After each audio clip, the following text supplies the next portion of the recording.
Assalamualaikum warahmatullahi wabarakatuh. Selamat malam, salam sejahtera untuk kita semua.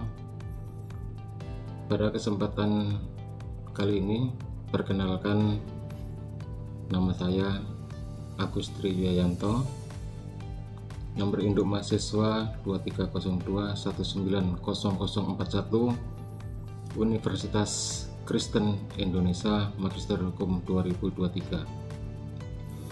Pada kesempatan kali ini saya akan mempresentasikan tentang hak guna bangunan atau hak pakai di atas hak milik. Sudahkah Anda mengetahui perbedaan SHM dan SHGB? Sertifikat hak milik atau SHM dan sertifikat hak guna bangunan atau SHGB merupakan status legalitas tanah dan properti, di mana properti yang dimaksud dapat berupa rumah, apartemen, tanah, hingga properti untuk kebutuhan komersial seperti ruko, rukan, pabrik, hotel, dan gedung perkantoran. Sebagai pihak bayar, Anda wajib mempelajari status dan kelengkapan sertifikat yang dimiliki oleh pemilik sebelumnya untuk menghindari permasalahan sengketa yang kemungkinan bisa saja terjadi. Lazimnya pengecekan status dan kelengkapan surat dilakukan oleh notaris setelah Anda mendapatkan fotokopi sertifikat kepemilikan tanah maupun properti. Oleh karena itu, ketahui perbedaan SHM dan SHGB sebelum membeli tanah atau properti. Apa itu SHM? Apa itu SHGB? Bagaimana cara mengubah SHM, SHGB menjadi SHM, dan berapa biaya perubahan SHGB ke SHPN yang meliputi biaya pendaftaran, BPHTP, biaya notaris, pejabat pembawa akta tanah, biaya pengukuran, dan biaya constatering report. Sertifikat hak milik atau SHM merupakan bukti kepemilikan tertinggi atas suatu lahan atau tanah yang bersifat turun-temurun, tetap dan berlaku seumur hidup. SHM memiliki kekuatan legalitas yang paling tinggi sehingga tidak bisa diakui oleh pihak lain, tetapi bisa dipindahkan sebagai warisan atau dalam proses jual beli. Dibandingkan dengan sertifikat hak guna bangunan atau SHGB, SHM memiliki kedudukan hukum paling kuat. Hal ini yang membuat tanah atau properti dengan legalitas SHM banyak dicari karena cocok untuk dijadikan hunian pribadi atau instrumen investasi jangka panjang. Namun ada kelebihan dan kekurangan membeli tanah atau properti yang memiliki sertifikat SHM. Adapun kelebihan SHM yaitu berlaku seumur hidup, dapat diwariskan sesuai dengan hukum yang berlaku, bisa menjadi aset yang dapat dijual dan diagunkan, atau jaminan untuk pinjaman bank. SHM juga bisa diwakafkan. Adapun kekurangan daripada SHM adalah tidak bisa dimiliki oleh warga negara asing. Sesuai dengan namanya, sertifikat hak guna bangun merupakan suatu hak dan kewenangan yang diberikan pemerintah atau negara untuk menggunakan lahan yang bukan miliknya dengan jangka waktu 30 tahun dan dapat diperpanjang maksimum 20 tahun. Dengan demikian, pemilik rumah dengan sertifikat HGB hanya diberikan kuasa untuk menggunakan lahan baik untuk didirikan bangunan atau keperluan lain dalam jangka waktu tertentu. Pemilik properti dengan status SHGB hanya memanfaatkan tanah sesuai peruntukan di atas. Bangunan di atas tanah berstatus SHGB akan berdiri di atas tanah negara atau tanah HPL atau hak pengelolaan. Umumnya, developer atau pengembang menggunakan lahan berstatus SHGB untuk membuat perumahan dan apartemen.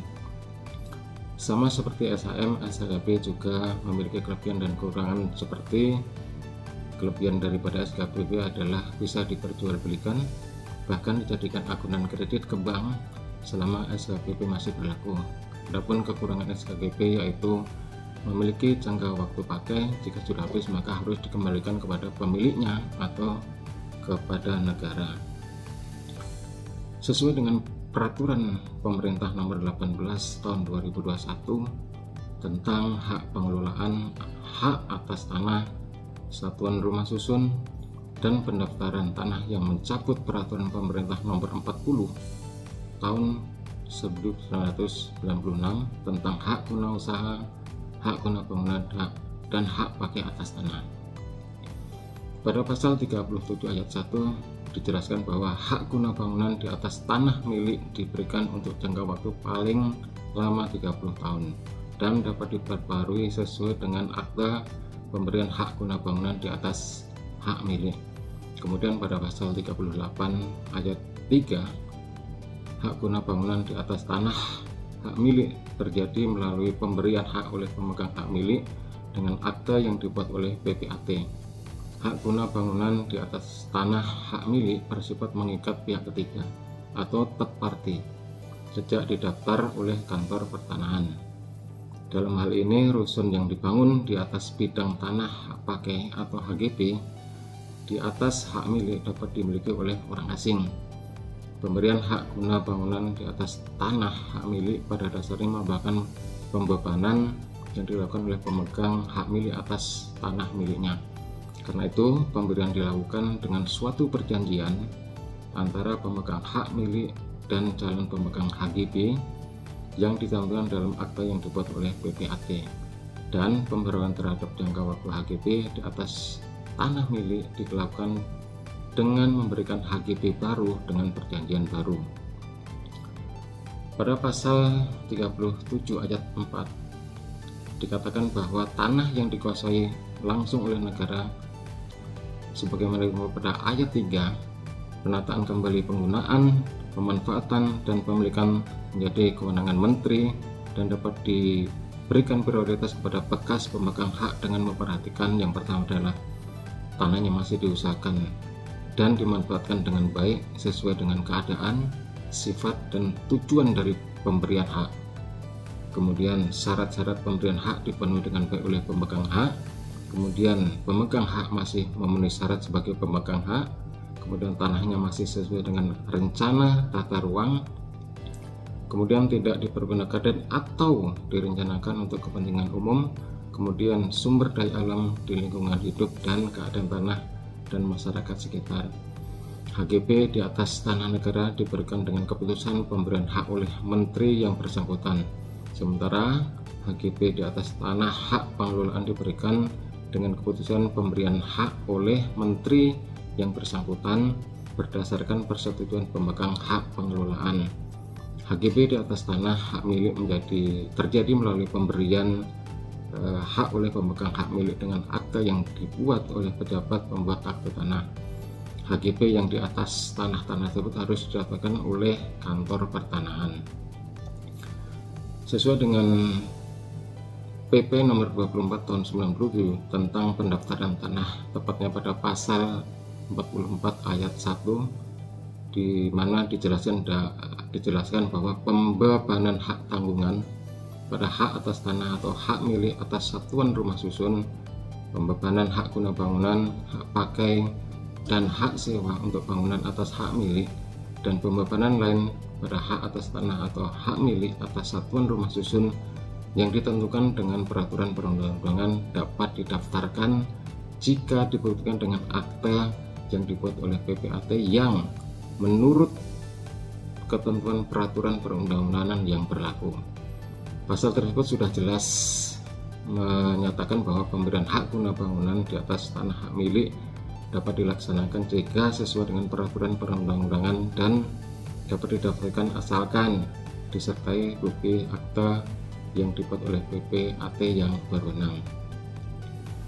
Kemudian pada pasal 120 ayat 1, ayat 2, dan ayat 3 merupakan pasal yang mengatur mengenai pemberian hak guna bangunan di atas tanah hak milik. Yang pertama, pembebanan HGB atau hak pakai di atas hak milik harus didaftarkan ke kantor pertanahan setempat oleh pemegang hak milik atau penerima HGB atau hak pakai. Adapun persyaratan yang harus dilampirkan yaitu yang pertama adalah surat permohonan pendaftaran HGB atau hak pakai atas hak milik, kemudian sertifikat hak milik yang dibebani dengan HGB atau hak pakai, kemudian ada akta PPAT yang bersangkutan, berikutnya adalah identitas daripada penerima HGB atau hak pakai, kemudian surat kuasa tertulis dari pemohon apabila permohonan tersebut diajukan oleh orang lain. Kemudian bukti pelunasan daripada pembayaran PPh sebagaimana dimaksud dalam PP nomor 34 tahun 2016 tentang pajak penghasilan atas penghasilan dari pengalihan hak atas tanah dan atau bangunan dan perjanjian pengikatan jual beli atas tanah dan atau bangunan beserta perubahan dan peraturan. Dan yang terakhir adalah bukti pelunasan pembayaran biaya perolehan hak atas tanah dan bangunan sebagaimana dimaksud dalam Undang-Undang nomor 21 tahun 97 tentang biaya perolehan hak atas tanah dan bangunan serta perubahannya, yaitu Undang-Undang nomor 20 tahun 2000. Kemudian yang kedua adalah pendaftaran pembebanan. Hak dimaksud dicatat dalam buku tanah hak atas tanah pada kolom yang telah disediakan dengan kalimat seperti hak tanah ini dibanding dengan hak guna bangunan atau hak pakai kerajaan atau pemberian hak guna bangunan atau hak pakai nomor sekian tanggal sekian atas nama siapa yang dibuat oleh PPAT dan ditawarkan sebagai hak guna bangunan atau hak pakai nomor sekian yang dibui tanda tangan pejabat yang berwenang menandatangani buku tanah pada waktu pencatatan dan cap dinas kantor petanahan yang bersangkutan. Dan yang ketiga adalah hak guna bangunan atau hak pakai dimaksud pada ayat 2 dibuatkan buku tanah, surat ukur, dan diterbitkan sertifikatnya atas nama pemegang haknya. Pada peraturan ini lebih cenderung mengatur mengenai syarat-syarat yang harus dilampirkan pada saat permohonan pemberian HGB di atas tanah hak milik dimohonkan pada kantor pertanahan yang berwenang. Bahkan juga diatur bagaimana suatu permohonan harus dicatat pada kolom sertifikat yang telah disiapkan. Dasar daripada dimohonkannya HGB di atas hak milik yaitu yang pertama adalah akta sewa menyewa. Akta ini memuat pasal yang pada intinya menjelaskan bahwa penyewa boleh memohonkan HGB seluas yang disewakan dengan masa yang tidak melebihi batas habis sewa menyewanya. Konsekuensi daripada pasal tersebut ialah pemegang hak milik bersedia meminjam sertifikat asli dari tanah yang disewakan tersebut untuk permohonan HGB di atas hak milik. Yang kedua adalah akta kuasa.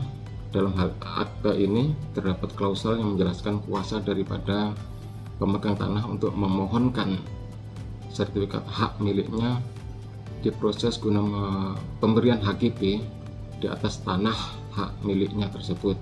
Kemudian yang ketiga adalah akta pemberian hak guna bangunan di atas tanah hak milik, di mana akta ini dibuat sebagai landasan pokok pemberian hak guna bangunan di atas tanah milik yang dibuat oleh PPAT yang berwenang.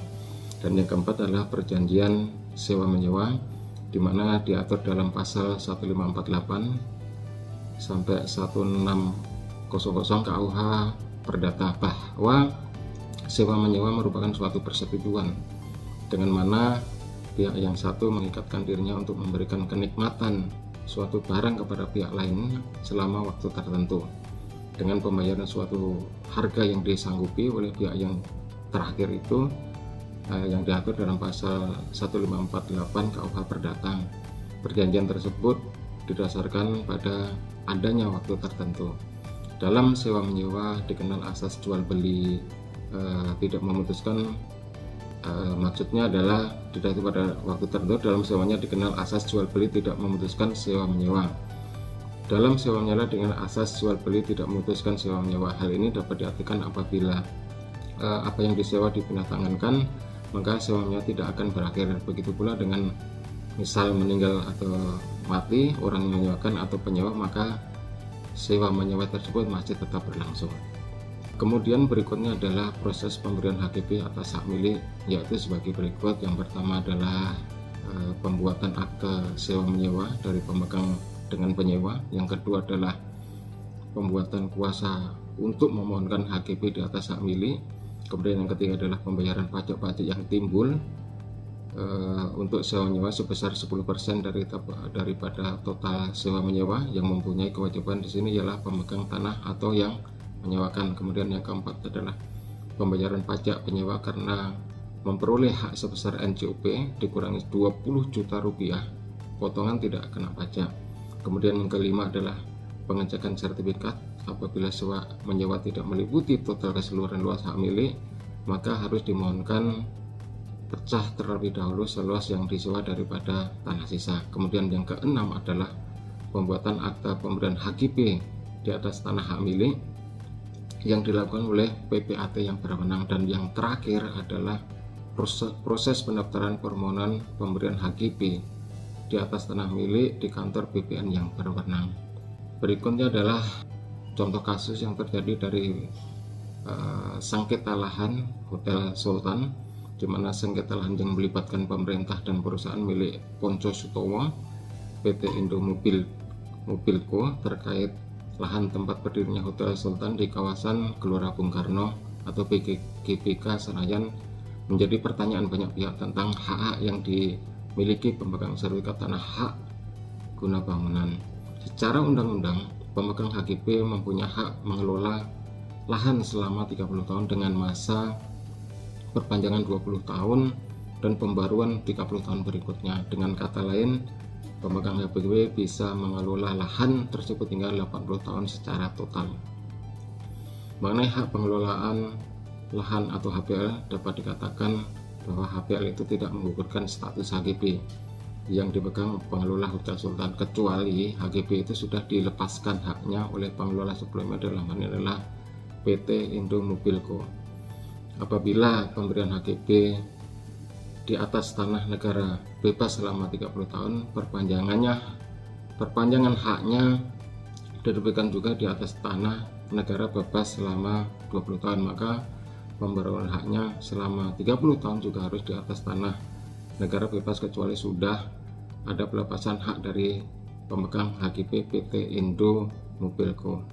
Apabila sudah ada pelepasan hak dari pemegang HGB kepada pemegang HPL, maka pembaruan hak atas HGB harus mendapatkan rekomendasi daripada pemegang HPL. Sepanjang masih ada penguasaan fisik, kemudian pemegang hak diutamakan untuk dilakukan suatu pembaruan. Demikian yang dapat saya sampaikan untuk kesempatan kali ini. Terima kasih atas perhatiannya. Kami mohon masukan dari teman-teman.